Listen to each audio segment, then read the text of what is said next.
Rahimakumullah, kita akan melanjutkan tadabbur Al-Quran kita, masih surat Al-A'raf ayat 154-155 yang akan menjelaskan isi dari kitab Luh ya, atau kitab Taurat yang diturunkan oleh Allah kepada Nabi Musa alaihissalam.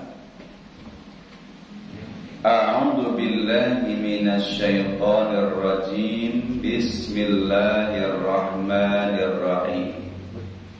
Walamma nalika sakata parantos reureuh an Musa si Nabi Musa al-ghadabu amarahna akhoda nyana mantena al-alwaha kana alwah wa fi nuskhatiha dina seratan-seratan eta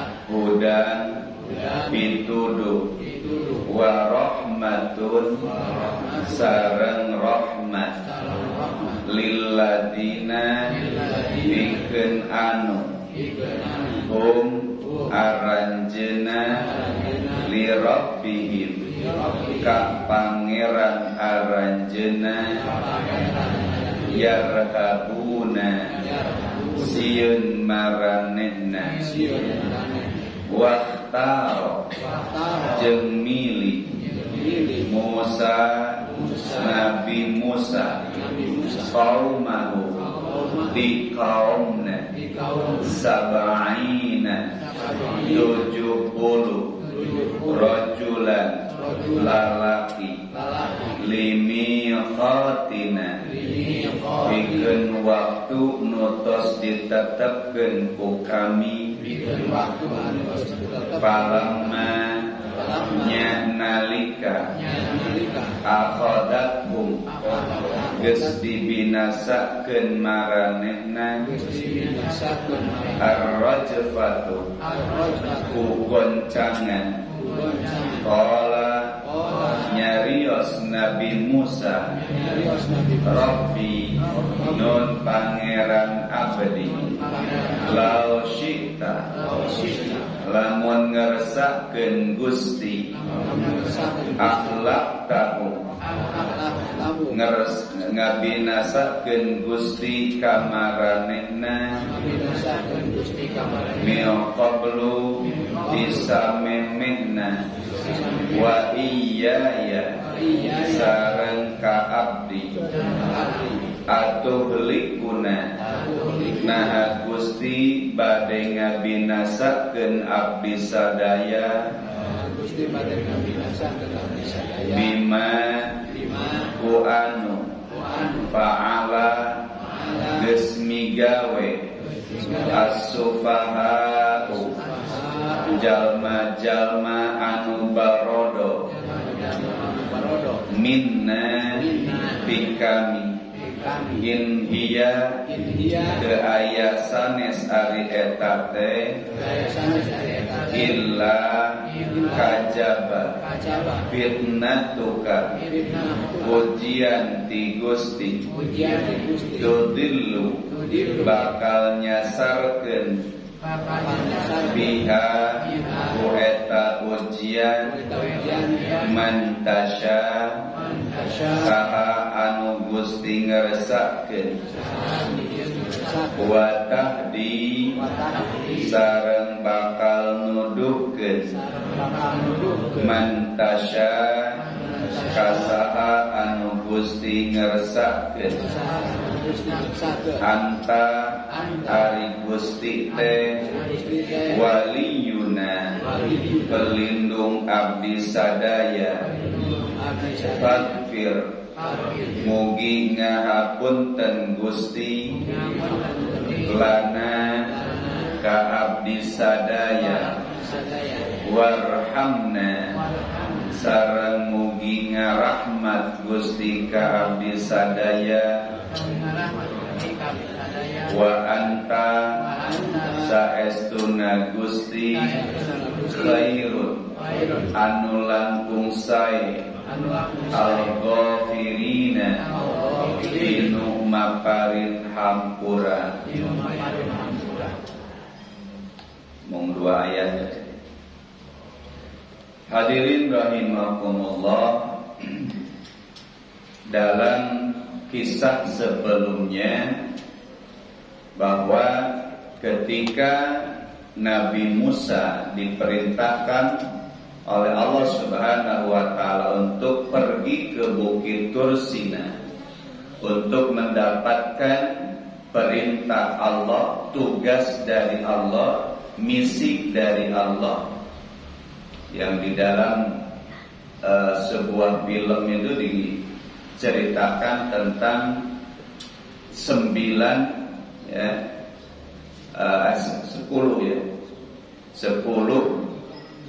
wasiat, 10 perintah Allah terhadap Nabi Musa. Judulnya itu Ten Commandment. Jadi 10 misi yang diemban oleh Nabi Musa alaihissalam.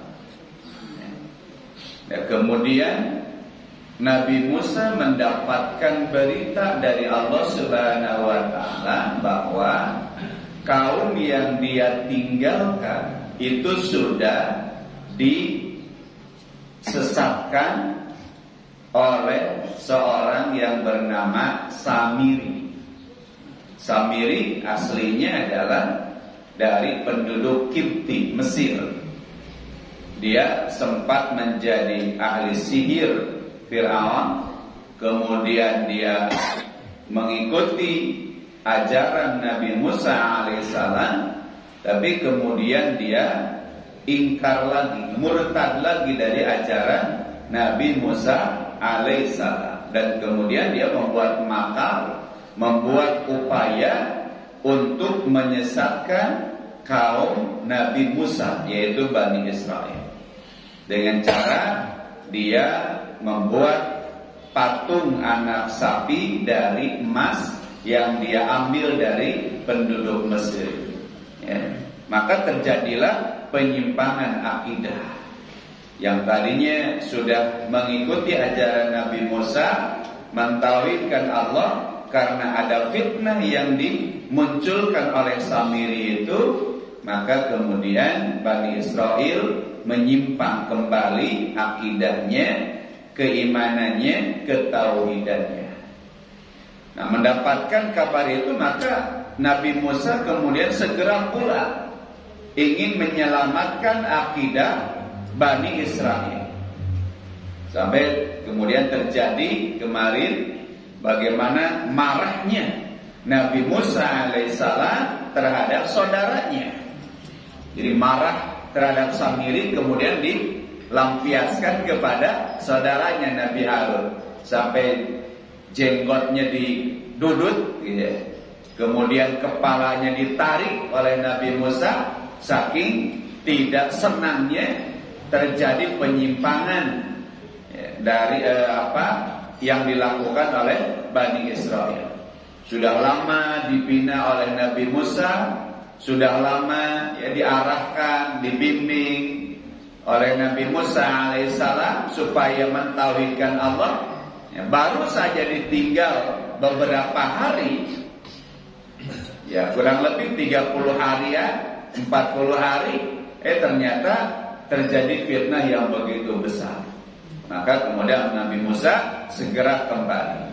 Nah, di dalam ayat ini Allah menyebutkan walamma sakata am Musa al-ghadab. Sakata itu diam. Sakata yaskutu. Uskut, diam, berdiam diri. Tapi diamnya itu dari bicara, ya. Berdiam diri dari bicara. Walamma sakata am Musa al-ghadab. Ketika sudah mulai reda dari amarahnya, maka kemudian Nabi Musa memungut kembali lauh itu yang sempat dilemparkan dan kemudian hancur. Nah, dalam riwayat dari Makumullah di dalam tafsir Ibnu Katsir disebutkan bahwa lauh itu terbuat dari Di sini disebutkan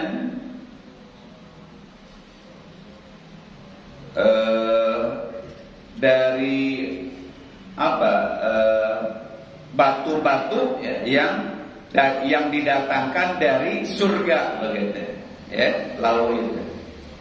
Nah, ini terbuat dari permata dari surga. Jadi isi risalah, isi ajaran yang Allah berikan kepada Nabi Musa itu tertulis di dalam lembaran-lembaran atau di lempengan-lempengan permata yang didatangkan dari surga. Oleh Nabi Musa itu sempat dilemparkan kemudian pecah. Nah, kata Allah Subhanahu wa taala, walamma sakata an Musal ghadab. Ketika amarahnya mulai reda, gitu, menyadari kesalahannya, oh ini ternyata bukan kesalahan saudaranya, bukan kesalahan Nabi Harun, melainkan ini fitnah yang ditimbulkan oleh siapa? Samiri. Begitu. Dan Nabi Musa sangat tahu bahwa Nabi Harun itu saudaranya sangat lembut, tidak seberani Nabi Musa. Maka dia menyadari, oh ini kekeliruan saya. Maka kemudian dia pungut lembaran-lembaran tersebut. Nah, di sini disebutkan wa fi nuskhatiha huda. Di dalam nasah itu tulisan. Di dalam tulisan-tulisan itu terdapat petunjuk-petunjuk dari Allah Subhanahu wa taala. Apa yang harus dilakukan, apa yang tidak boleh dilakukan, begitu ya. Apa yang haram, apa yang halal, apa yang diperintahkan, apa yang dilarang. Itu hudan, petunjuk dari Allah Subhanahu wa taala. Di dalam riwayat itu disebutkan ada 7 hal penting yang ada di dalam kitab tersebut. Jadi setelah pecah itu kemudian dikumpulkan. Nah, di dalam serpihan-serpihan itu ada kalimat-kalimat nasah itu, nuswatiyah, kalimat-kalimat yang kemudian dibacakan oleh Nabi Musa.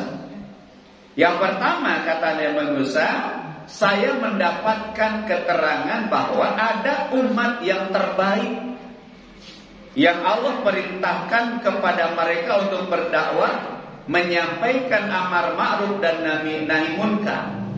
Ya Allah, jadikan mereka itu adalah umat kami ya Allah.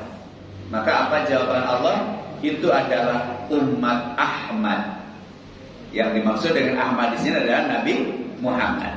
Nah, dari dialog ini dijelaskan bahwa di antara sifat yang unggul, sifat yang istimewa yang dimiliki oleh Nabi Muhammad SAW adalah umat dakwah.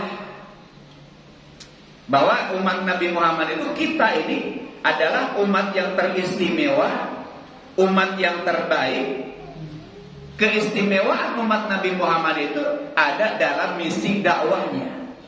Sebagaimana Allah sebutkan, kuntum khaira ummatin ukhrijat linnas ta'muruna bil ma'ruf wa tanhauna 'anil munkar.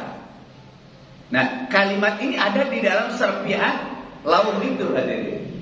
Dan Nabi Musa berharap, ya Allah, jadikan mereka itu adalah umat kami, ya Allah. Apa jawaban Allah? Tidak, wahai Musa. Itu adalah umat Muhammad, kata Allah. Nah, jadi apabila kita ingin menjadi manusia yang terbaik, manusia yang terpilih, manusia yang istimewa, maka kita harus menjadi ummatud dakwah, umat yang melakukan dakwah. Apa itu? Ta'muruna bil ma'ruf wa tanhauna 'anil munkar.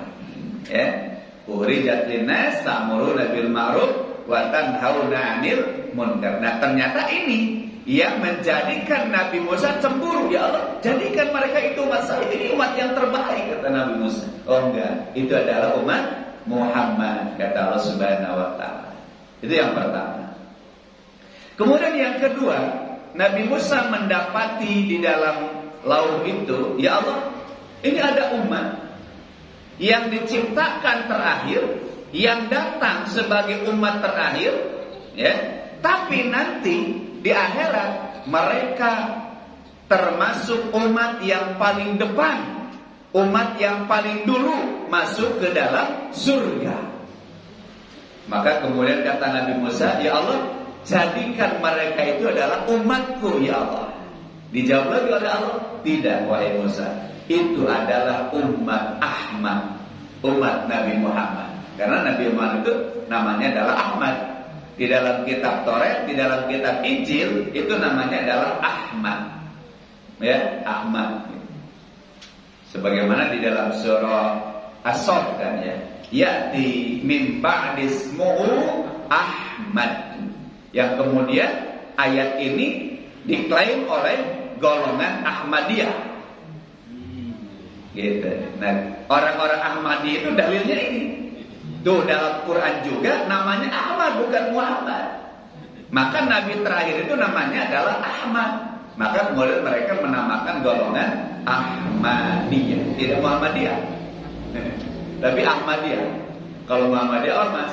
Kalau Ahmadiyah itu aliran yang menyandarkan ajarannya kepada Nabi terakhir, yaitu Nabi Ahmad. Ini salah memaknai Al-Quran. Al-Qurannya benar hadirin. Ya. Kata Nabi Isa, nanti akan ada Nabi terakhir setelah aku, kata Nabi Isa, yaitu namanya adalah ya'ti mim ba'di. Mim ba'di ini, mim ba'di siapa? Nabi Isa. Mim ba'di setelah Nabi Isa, namanya siapa? Ahmad. Muhammad. Ya. Jadi jangan tertipu oleh propaganda orang-orang Ahmadi. Ya.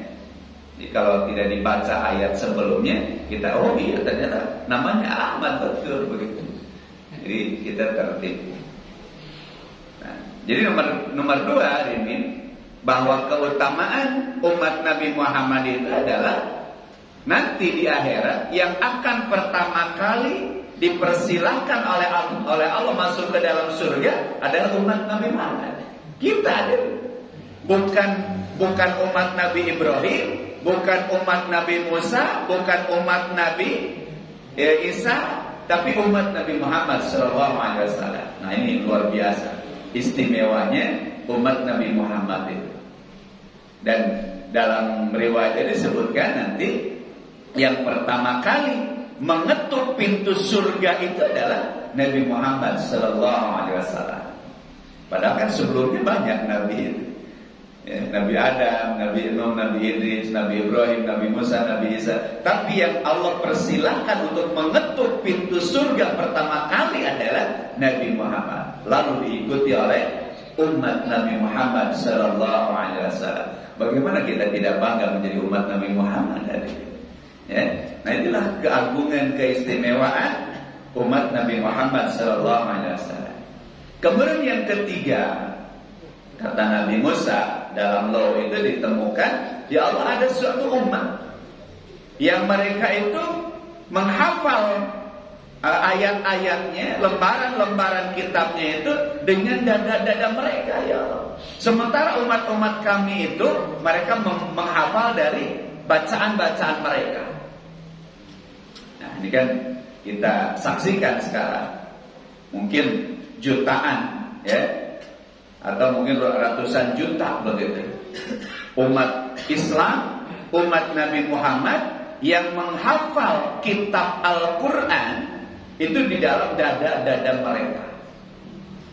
Dan ini sebagai bentuk janji Allah Subhanahu wa ta'ala bahwa Allah akan menjaga keotentikan, keorisinilan, keaslian Al-Quran itu dengan dimudahkannya Al-Quran untuk dihafal oleh umat Islam.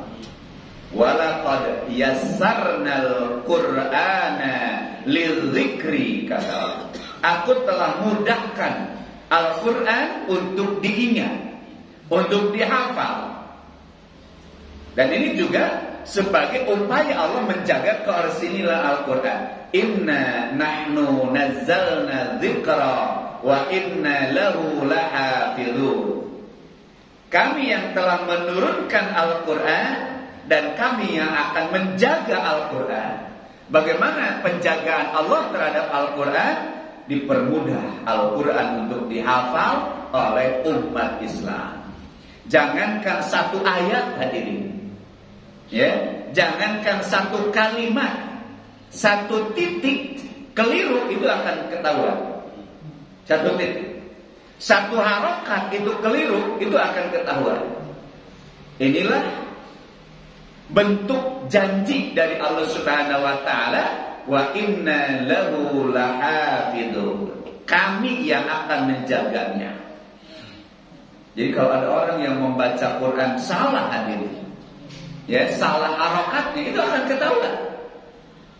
Akan ketahuan. Ya, apalagi kalau diganti satu kalimat misalkan, itu akan ketahuan. Baik tulisannya atau bacaannya, pasti akan segera ketahuan. Jadi tidak mungkin, ya, ada orang yang berhasil memalsukan Al-Quran. Sangat mustahil hadirin. Sangat mustahil. Ini sampai akhir zaman. Sampai akhir zaman. Dan Allah akan menjaga Al-Quran ini sampai akhir zaman. Dengan apa? Dengan bacaan-bacaan yang ada di dalam dada-dada umat Islam. Kalau kitab terdahulu hadirin, hilang sudah, lenyap. Tidak ada yang tersisa. Yang ada sekarang itu yang sudah dipalsukan. Tapi Al-Quran itu akan ada terus. Ya, sekalipun nanti pada akhir zaman Al-Quran itu tidak ada, yang dimaksud adalah tulisan-tulisannya, mushaf-mushafnya tidak akan ada, tapi Al-Quran akan tetap ada di dalam hati orang-orang yang beriman. Hati-hati orang yang beriman. Itu cara Allah menjaga Al-Quran. Nanti kan ketika sudah terjadi fitnah akhir zaman ini, tidak akan dijumpai mushaf itu. Ya, tidak akan ada mushaf nanti. Maka yang akan kita baca itu adalah apa yang kita hafal. Yang akan kita hafal. Ketika misalkan Dajjal itu sudah turun, itu tidak ada lagi mushaf. Tinggal apa yang dihafal oleh kita, begitu. Ya. Nah, maka di antara surat yang bisa menghindarkan kita dari fitnah Dajjal, kata Rasulullah, yaitu ayat-ayat di dalam surah Al-Kahfi. Barang siapa yang membaca surat Al-Kahfi, menghafal surat Al-Kahfi, maka dia akan osiman min fitnatid Dajjal. Dia akan dilindungi oleh Allah dari fitnah Dajjal. Nah, itu nanti biar baca saja, nggak bisa, nggak ada mushafnya. Itu hanya dari apa? Dari hafalan kita saja. Nah, itu yang ketiga. Kemudian yang keempat tadi, kata Nabi Musa, ya Allah, saya melihat suatu umat, ya, yang mereka akan dengan gagah berani memerangi Dajjal. Ya Allah, jadikan mereka ini umat kami, ya Allah. Kata Allah, oh tidak, itu adalah umat Muhammad, kata Allah. Jadi nanti umat Nabi Muhammad itu akan berhadapan dengan Dajjal, akan melawan Dajjal. Setelah keluar Dajjal nanti akan diperangi oleh umat Nabi Muhammad SAW yang dipimpin oleh siapa? Nabi Isa alaihissalam. Ya, nanti Nabi Isa akan turun kemudian memerangi Dajjal. Ya, dan pasukannya begitu. Nah, kemudian yang kelima, hadirin wakumullah, kata Nabi Musa, ya Allah, saya dapati di dalam kitab itu, di dalam lauh itu, ya, umat-umat terdahulu itu kalau mereka sedekah, gitu ya, maka apabila diterima takuluhun nar, itu lenyap, dia dimakan oleh api. Kalau tidak diterima, ya dimakan burung. Nah, sementara ada suatu umat, ya Allah, kalau mereka sedekah, maka sedekahnya itu bisa dimakan oleh manusia itu sendiri, ya Allah. Nah, jadikan itu adalah umat kami.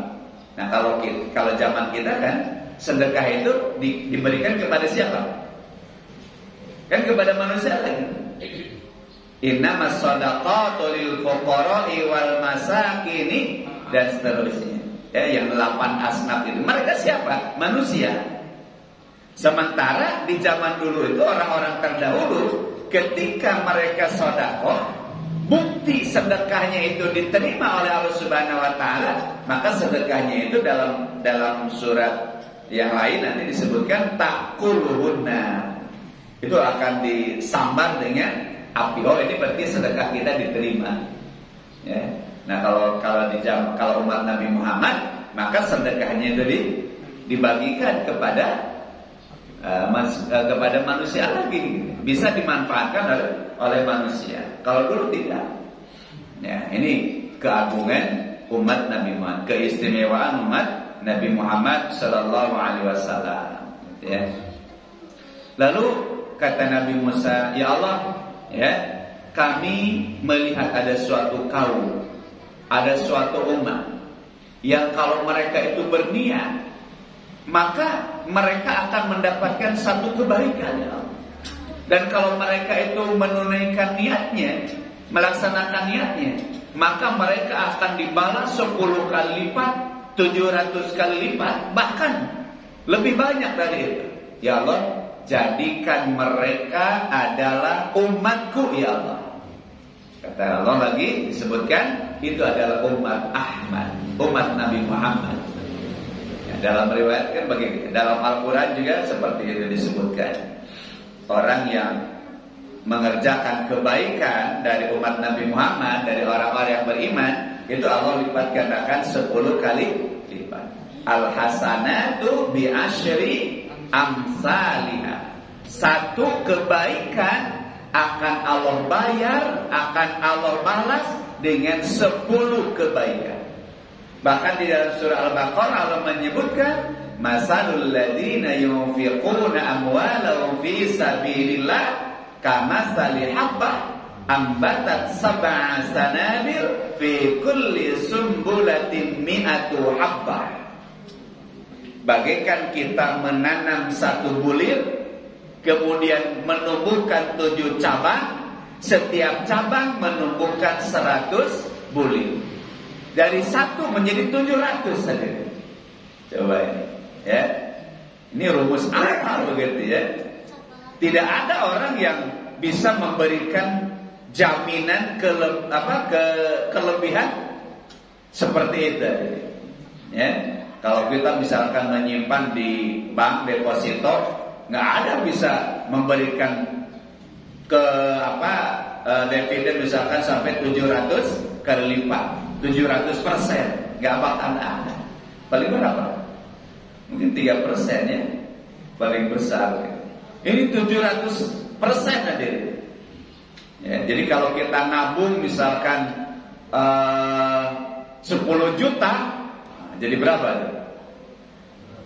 Jadi 7 miliar. Ini luar biasa begitu. Kita nanam saham nih di masjid, nyumbang 10 juta. Wah, itu akan mendapatkan balasan kebaikan dari Allah berapa? 7 miliar. 7 miliar ya. Insyaallah. Nah, ini yang kemudian kata Nabi Musa, "Ya Allah, jadikan mereka itu umat kami, ya Allah." Maka kata Allah, "Enggak, itu adalah umat Ahmad," katanya begitu. Bahkan kelebihan kita itu hadirin Allah, niat baik saja itu sudah mendapatkan 1 poin dari Allah Subhanahu wa taala. Niat baik. Ini ada dalam kitab niat ya, bab niat di dalam kitab Riyadhus Shalihin. Faman hamma bihasanatin falam ya'malha kataballahu lahu hasanatan.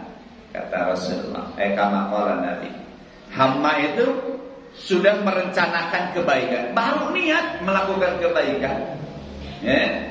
Kita misalkan nih bapak-bapak nih, ya, pergi Jumatan. Sudah nyiapkan di sini nih 10.000. Ya, untuk apa? Untuk kenceleng. Dan dibawa nih. pergi, ya, kemudian sholat sunat, tilawah, ya. Biasa kan suka jalan tuh kenceleng itu. Tidak terasa kita kemudian tertidur hadirin. Ya, pas kenceleng lewat itu, pas kenceng lewat kita terlelap tidur gitu. Maka lewat itu. Akhirnya uang yang 10.000 itu kebawa lagi ke rumah. Maka niat yang sudah ada itu Allah akan balas satu kebaikan. Nah, maka kata ulama bahwa niat itu lebih baik dari amal. Kenapa? Niat yang baik itu dapat satu kebaikan. Tapi amal baik tidak disertai dengan amal dengan apa? Amal baik tidak disertai dengan niat tidak akan menjadi kebaikan. Sebaik apapun amal kita, perbuatan kita, salah niatnya tidak akan jadi kebaikan. Inilah pentingnya niat. Maka kata Rasulullah, innamal a'malu binniyat. Amal itu sangat tergantung kepada niat kita. Nilai amal kita itu ada dalam niat kita hadirin. Allah akan menilai amal kita tergantung dengan niat apa yang diniatkan oleh kita. Wa innamal likulli imri'in ma nawa. Dan Allah akan membalas seseorang sesuai dengan apa yang dia niatkan. Kalau niatnya karena Allah, dapat pahala dari Allah. Kalau niatnya bukan karena Allah, maka tidak akan mendapatkan kebaikan dari Allah. Sebagaimana dalam kitab niat, gitu ya. Dalam kitab Riyadhus Shalihin bab niat itu disebutkan. Bahkan di dalam kitab-kitab hadis niat ini itu selalu dicantumkan paling awal. Kenapa? Karena niat itu lebih utama daripada amal. Sebelum taharah, sebelum sholat, sebelum ibadah-ibadah yang lain niat. Maka dalam kitab-kitab fikih itu hampir semua ulama sepakat bahwa niat itu selalu menjadi apa? Rukun ibadah. Ya. Saat taharah misalkan, wudu rukun pertama apa? Niat. Tayamum rukun pertama apa? Niat. Saum rukun pertama apa? Niat. Tidak sah saum kita kalau tidak ada niat. Kalau niatnya bukan karena Allah, bukan karena perintah Allah saumnya, ya nggak bakal mendapat maghfirah dari Allah. Karena saum yang akan meraih maghfirah Allah adalah saum apa? Man shoma ramadhana imanan. Niatnya karena iman. Niatnya karena perintah Allah. Wahtisaban, dan diniatkan untuk mencari pahala dari Allah. Mencari balasan dari Allah, mencari surga dari Allah, baru bernilai saumnya itu. Karena banyak saum itu hadirin. Macam-macam saum itu motivasinya. Ada yang saumnya karena apa? Diet misalkan ya. Nah, ingin membakar lemak, gitu, ingin menurunkan berat badan, puasa ada seperti itu. Maka nilainya ya hanya mendapatkan itu, berkurang ya. Berkurang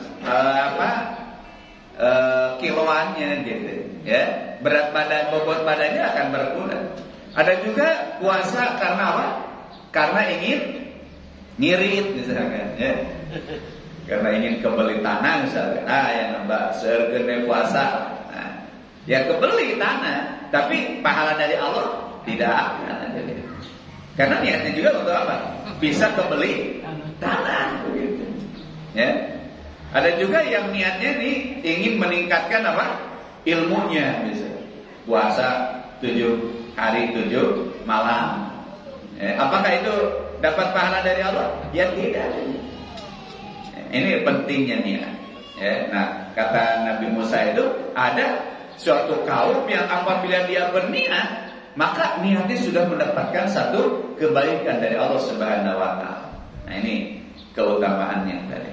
Kemudian yang ketiga, yang ketujuh, yang terakhir, kata Nabi Musa itu ada satu kaum yang mereka itu meminta syafaat kepada Allah Subhanahu wa taala dan diberi syafaat. Dan kemudian Allah memberikan izin kepada mereka untuk memberikan syafaat.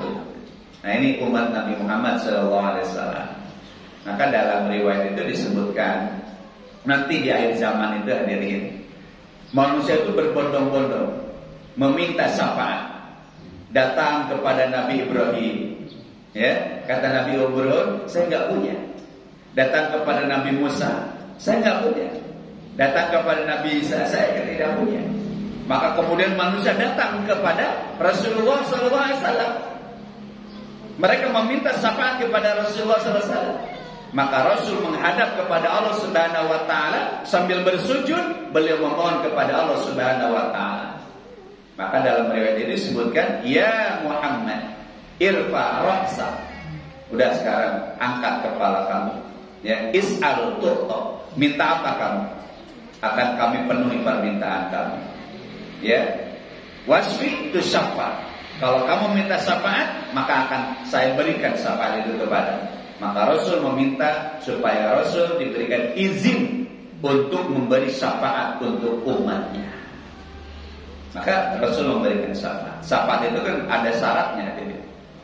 Yang pertama adalah Allah memberikan izin kepada orang itu untuk memberikan syafaat. Yang kedua adalah Allah meridhoi orang itu untuk mendapatkan syafaat. Maka kata Rasul, siapa orang yang paling berhak mendapatkan syafaat? Ya, ahaqu bisyafaati adalah ahlut tauhid. Ahli tauhid tadi. Ya, orang-orang yang mentauhidkan Allah Subhanahu Wa Taala, mereka yang akan mendapatkan syafaat. Nah, syafaat kan macam-macam ya. Nah, syafaat ada yang tadinya surganya kelas ekonomi jadi kelas bisnis, gitu ya. Ada yang tadinya hampir saja ke neraka jadi tidak jadi ke neraka, begitu. Macam-macam syafaat itu. Ada syafaatul udma, ya, termasuk syafaat Rasul terhadap siapa? Pamannya Abu Thalib, sehingga diringankan hukumannya. Syafaat. Nah, ini kata Nabi Musa, itulah katanya yang ada di dalam kitab Al-Wahyi. Wa fi nusratiha huda. Itulah petunjuk-petunjuk, ajaran-ajaran yang ada di laut itu. Nah, kemudian kata Nabi Musa, wa rahmatan, hadirin Allah, ya, bahwa isi laut itu isinya adalah rahmat, kasih sayang Allah Subhanahu Wa Taala. Untuk apa? Untuk menyelamatkan manusia supaya tidak terjadi penyimpangan. Tapi fungsi daripada petunjuk itu sebagai rahmat, sebagai hudan, kata Allah dalam ayat ini adalah li rabbihim wa hum li rabbihim yarhabun. Hanya untuk mereka yang memiliki rasa takut kepada Allah Subhanahu Wa Taala. Rahaba, takut kepada Allah. Maknanya apa, hadirin? Ya, bahwa Al-Qur'an, bahwa petunjuk dari Allah Subhanahu Wa Taala, ajaran-ajaran dari Allah Subhanahu Wa Taala itu hanya akan memberikan manfaat untuk kita manakala di dalam diri kita ada perasaan takut kepada Allah Subhanahu Wa Taala, takut dengan akhirat, takut dengan hukuman Allah Subhanahu Wa Taala. Bagi orang yang tidak merasakan takut kepada Allah, ya lewat begitu saja peringatan-peringatan dari Allah itu. Karena tidak takut dengan azab Allah, tidak takut dengan Allah, tidak takut dengan neraka, tidak takut dengan kehidupan di akhirat. Maka dibacakan ayat-ayat perintah Allah, larangan Allah, biasa saja, nggak pengaruh, nggak ngaruh. Maka Allah menyebutkan di sini untuk siapa hudan dan rahmat itu, petunjuk dan rahmat itu, lilladzina hum li rabbihim yarhabun, bagi mereka yang memiliki rasa takut kepada Allah Subhanahu Wa Taala. Siyun ku Allah. Kalau saya tidak melaksanakan ini, bagaimana nanti berhadapan dengan Allah? Kalau saya melanggar aturan ini, bagaimana saya nanti harus berhadapan dengan Allah? Ada rasa takut begitu, sehingga kemudian dia memperhatikan perintah-perintah Allah Subhanahu Wa Taala, aturan-aturan Allah Subhanahu Wa Taala. Ini penting, hadirin. Orang itu akan disiplin kalau ada perasaan takut, betul? Kita pakai motor, ya, bawa SIM, bawa STNK, pakai helm, kenapa? Takut ditilang, Iya enggak? Takut ditilang. Tapi kalau orang tidak takut ditilang, SIM nggak bawa, STNK nggak bawa, bahkan motornya juga bodong, nggak pakai helm. Kenapa? Dan tersiir. Ini pentingnya rasa takut tadi. Ya. Nah, maka di dalam surah Yasin ayat 11 Allah menyebutkan, innama tunziru man ittaba'a dzikra wa khasyar rahman. Orang yang akan menerima peringatan-peringatan, pengajaran-pengajaran, nasihat-nasihat, itu adalah orang-orang yang memiliki wa khasyar rahman bil ghaib. Orang yang ada rasa takut kepada Allah Subhanahu wa taala, sekalipun Allah itu tidak dilihat. Sekalipun Allah itu tidak terlihat, ghaib. Nah, al-imanu bil ghaib ini akan menanamkan rasa khasyah kepada Allah. Al-iman bil ghaib akan menanamkan rasa muraqabah terhadap Allah. Maka di antara ciri orang yang bertakwa apa ini? Alladzina yu'minuna bil ghaib. Iya kan? Ya, dalam surah Al-Baqarah ayat kedua, bahwa Allah Subhanahu wa taala menurunkan Al-Qur'an itu untuk pendoman bagi orang-orang yang bertakwa. Siapa orang yang bertakwa itu? Alladzina yu'minuna bil ghaib. Orang yang yakin dengan Allah sekalipun dia tidak bisa melihat Allah. Nah, keyakinan kita terhadap Allah yang gaib itu yang akan melahirkan sifat self control di dalam diri kita. Dan ini adalah nilai dari saum hadirin. Saum itu menanamkan kepada kita self control. Bagaimana kita merasakan kehadiran Allah, pengawasan Allah di dalam diri kita. Coba ada nggak yang berani siang hari di bulan Ramadan minum air misalnya? Ada nggak yang berani? Tidak ada. Kita berani nggak siang-siang minum air? Nggak ada kan? Kenapa? Karena yakin Allah tahu kalau kita minum. Betul nggak? Atau siang hari misalkan nih masih ada bala-bala diangetin misalnya. Kita makan. Berani nggak kita? Tidak berani hadirin. Kenapa kita tidak berani melakukan perbuatan seperti itu? Karena kita yakin Allah Maha tahu. Allah melihat kita. Maka pendidikan saum itu semestinya adalah menanamkan di dalam diri kita sifat takwa yang maknanya adalah lebih hati-hati dalam hidup. Lebih hati-hati dalam hidup. Oh, ini nggak boleh ini. Karena makna takwa itu kan al-ittiqa, kehati-hatian. Ketika sahabat Umar kalau tidak salah ditanya tentang makna takwa, dia hanya menjelaskan seperti ini.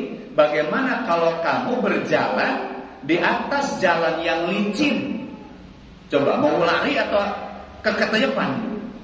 Pasti kalau jalannya licin hadirin, pasti kita akan berjalan dengan perlahan, penuh dengan kehati-hatian. Kata Nabi, kata Umar bin Khattab, hawa taqwa. Nah, itulah takwa.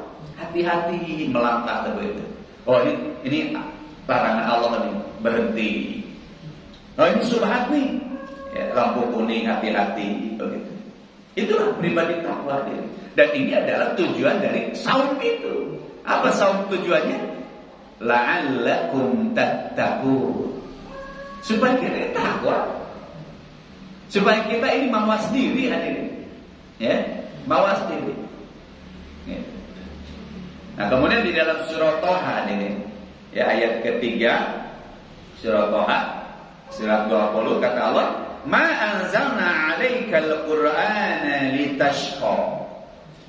Allah sama sekali tidak menginginkan untuk membebani manusia dengan turunnya Al-Qur'an itu.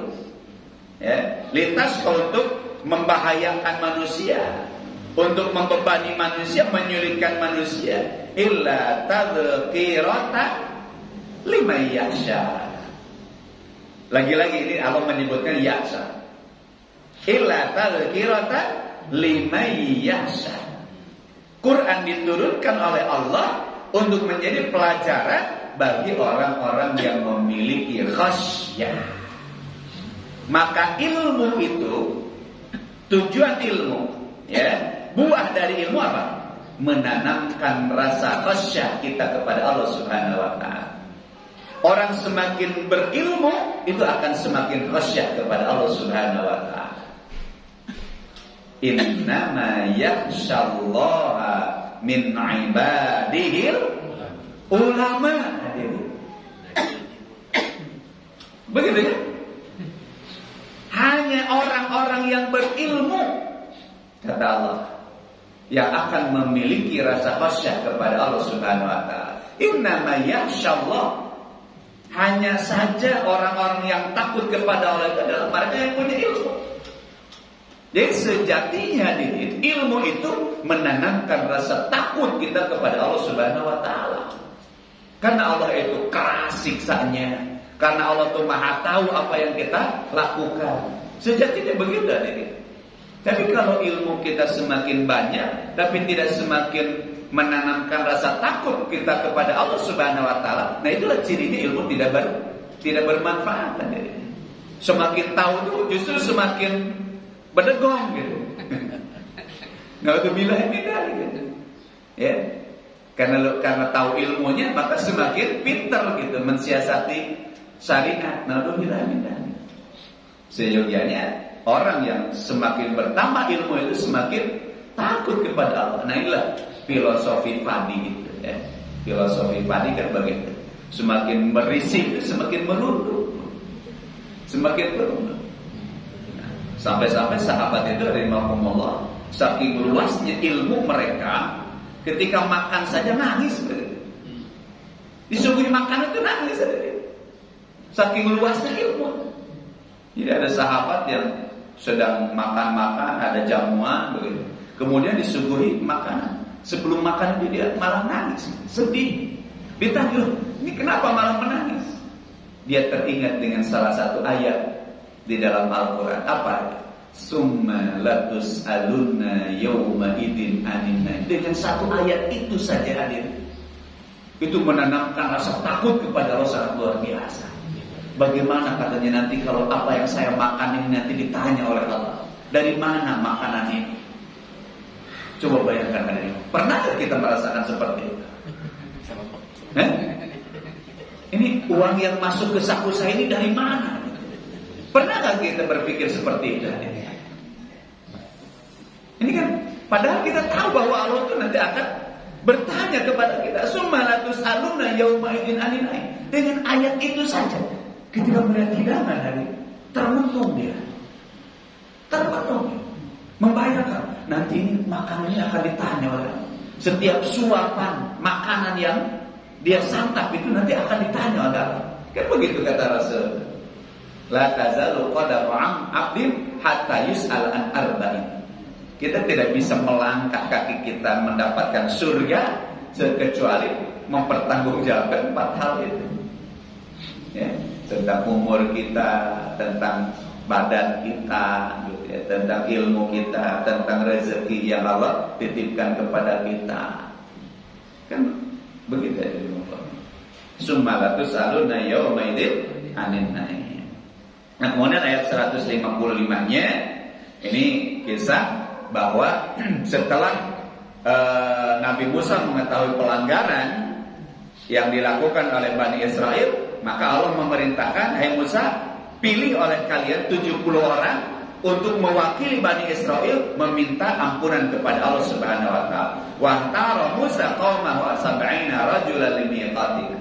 Miqat itu tempat dan waktu yang telah ditentukan oleh Allah Subhanahu wa taala. Kan miqat itu ada dua, ada miqat zamani, ada miqat makan. Ya. Kalau miqat zamani ya berarti Dzulhijjah gitu. Dzulhijjah. Karena enggak sah kalau haji dilakukan di luar bulan Dzulhijjah. Itu namanya miqat zaman. Ya. Nah, kalau miqat makan ya itu ada Bir Ali ada. Nah, itu miqat makan. Nah, ini limiqatina.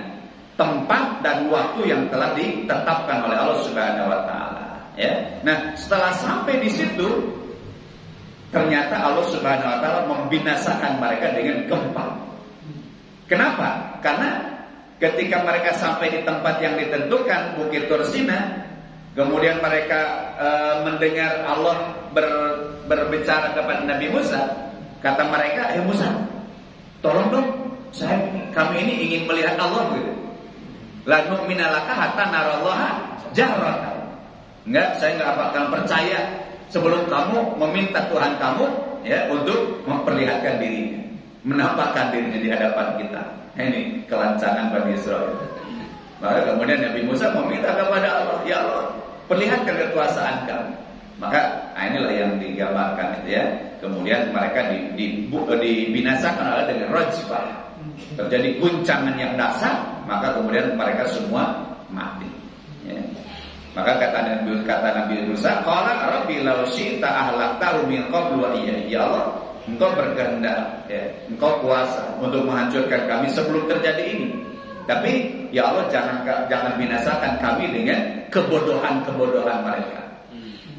Ya. Jadi itu kan permintaan yang bodoh. Tapi Nabi Musa kena getahnya dia.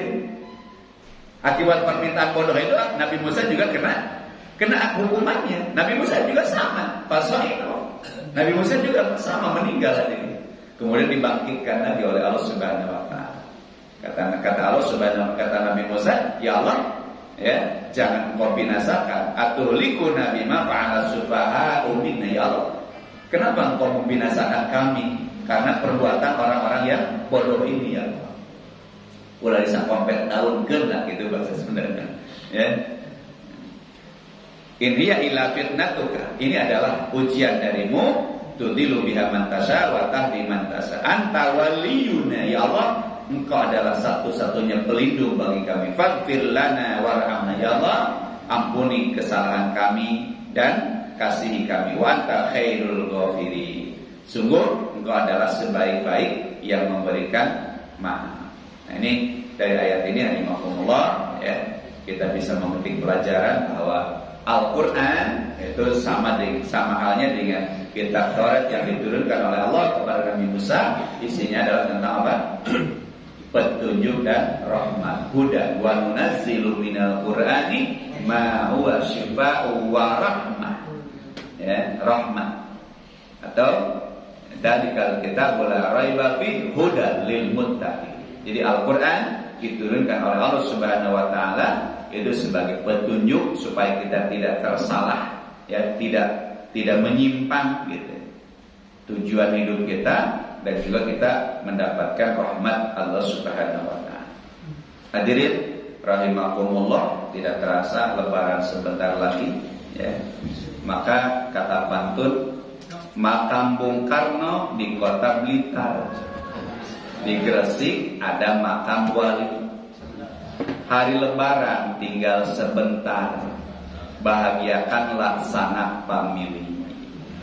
Nu dacan pangmeserkeun kerudung kang istrina geura pangmeserkeun, ya. Karena apa hadirin rahimakumullah? Bahwa hari Idul Fitri itu hari bahagia. Jangan sampai istri kita tidak bahagia gara-gara kerudungnya 1 tahun yang bersimetinya di pangmeserkeun, ya. Karena apa hadirin? Bahwa idkhalus surur, membahagiakan orang lain itu adalah ibadah, ya. Maka bahagiakanlah istri kita, anak-anak kita, ya, di hari yang Idul Fitri. Sekian, bila wal hidayah. Wassalamualaikum warahmatullahi wabarakatuh.